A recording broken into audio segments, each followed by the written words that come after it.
If you're the United States and you're looking at a China threat and there's Russia, you want Russia with you because Russia represents power. It is a great power. You want the Russians with you against the Chinese. What have we foolishly done? We have foolishly pushed the Russians into the arms of the Chinese. So the Russians and the Chinese, as you surely all know, are tightly allied. This is not in our interest. My argument is that the United States is losing focus. And you say to yourself, what exactly does that mean? I believe that the principal threat that the United States faces in the world is the rise of China and the possibility that China might try to dominate Asia. And I think we have a deep-seated interest in containing China. But what's happened is that the United States has lost focus and it's got diverted into the Ukraine war in Europe, and it's now getting diverted into the Middle East with the war between Hamas and Israel. And the United States is therefore unable to pivot completely to Asia. And I think this is a major mistake for the United States. And what I want to do tonight is elaborate my thinking on that main thesis, okay?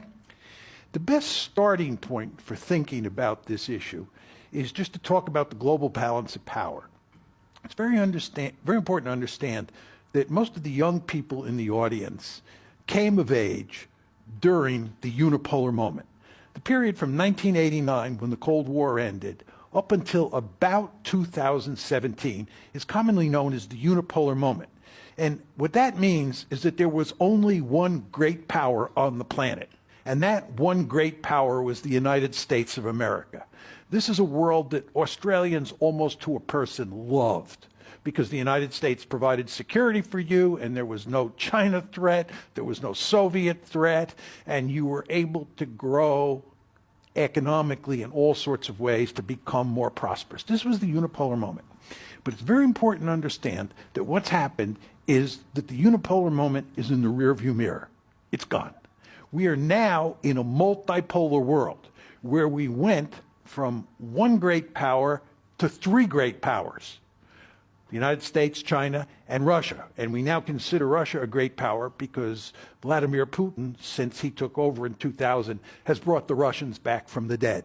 Most of you know that in the 1990s, Russia had basically died. Putin brought them back from the dead. So Russia's a great power, China's a great power, and of course, Uncle Sam is a great power. Now, it's important to understand that Uncle Sam is still the most powerful state on the planet. But nevertheless, China is a peer competitor. It is growing economically, it is growing militarily, and it is beginning to close in on the United States. And that's why I said to you folks before, China is the real threat to the United States. Russia is the weakest of those three great powers. Okay? It's very important to understand that's the basic architecture of the system at this point in time. Right? We went from unipolarity to multipolarity. We have three great powers. Sam is one, China's two, and the Russians are a distant third. That's the world. Let me switch gears now and just talk a little bit about American grand strategy and tie it to that global balance of power. For the United States of America, there are three areas that you fight and die for, where you expend blood and iron.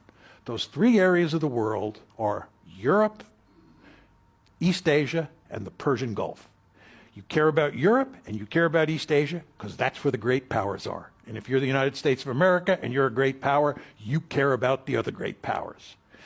The Gulf is of great interest to the United States and other countries on the planet simply because it has oil. And oil is a very special resource.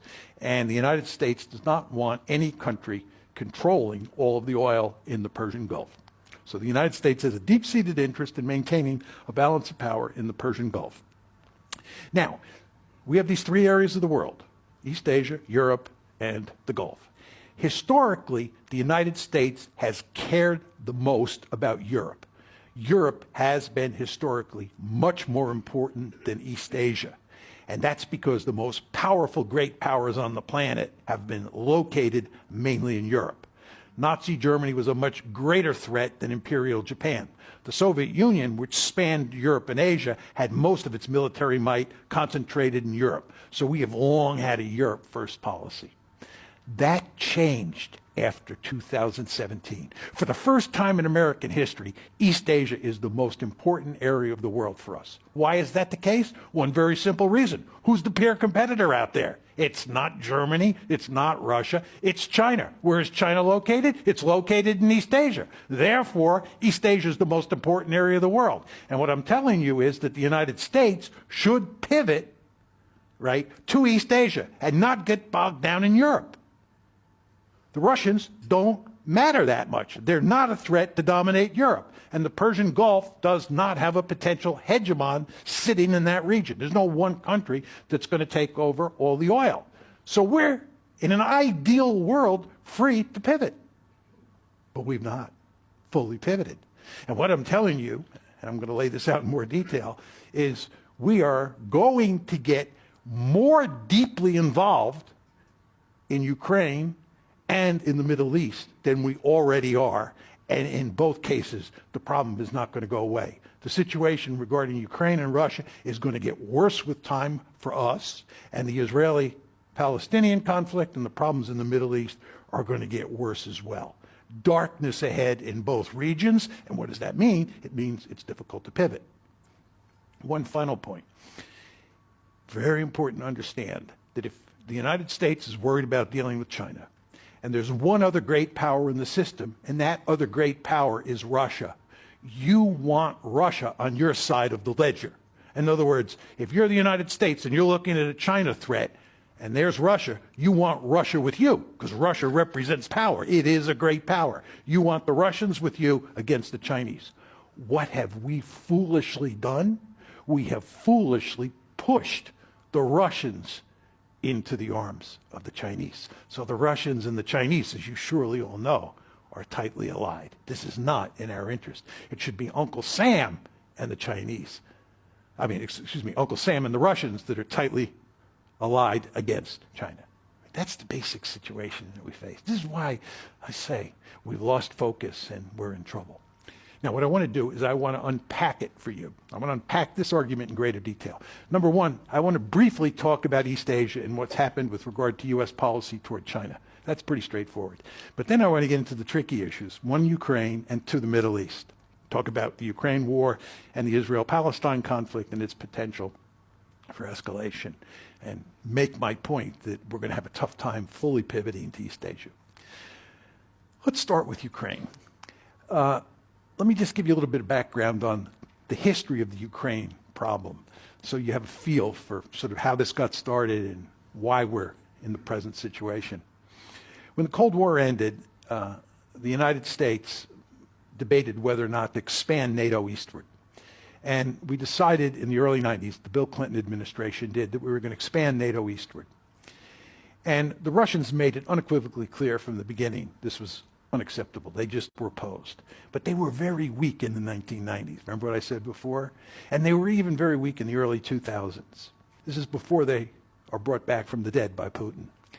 So in 1999, we shoved NATO expansion down their face, down their throat, when we bring in Poland, Hungary, and the Czech Republic. That's 1999, okay? Then in 2004, we shove another tranche of NATO expansion down their throat. This is when we bring in the Baltic states, Romania, Bulgaria, Slovenia, Slovakia. The Russians are hollering out loud that this is unacceptable, they don't want it, but they're too weak, and we push it down their throat. That's 2004. First tranche, 99, second tranche, 2004. In April 2008, that's when we make the really big mistake.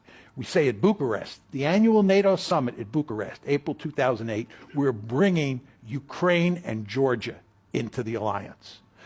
Putin says at the time, the Russians make it unequivocally clear across the board that this is not happening. And Putin makes it clear that he will destroy Ukraine before he allows it to become a member of the alliance.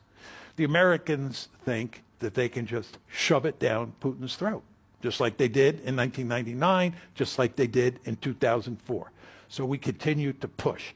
And not only are we pushing NATO expansion, we're pushing EU expansion at the same time, and we're trying to foster a color revolution. Many of you, I'm sure, remember the Orange Revolution we were trying to foster in Ukraine. What are we doing there? We're trying to turn Ukraine into a liberal democracy that has a pro-West orientation. This spooks the Russians like you wouldn't believe.